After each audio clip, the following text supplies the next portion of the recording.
Hello and welcome to another episode of Creative Keepsakes. Today I want to show you my photographs of eucalyptus branches, which are all taken outdoors in natural light, and I then use them to create digital art. Usually I combine them with quotations, which I've already mentioned to you that I collect them throughout my life. So there are plenty of choices there.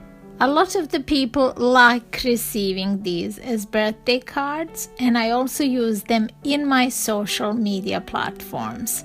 You can find me on Pinterest, where they have their own board, or you can follow me on Instagram, where they are also featured in the center of my gallery. I hope you have enjoyed this little idea and that you can use it to create something interesting, valuable, and different for your loved ones.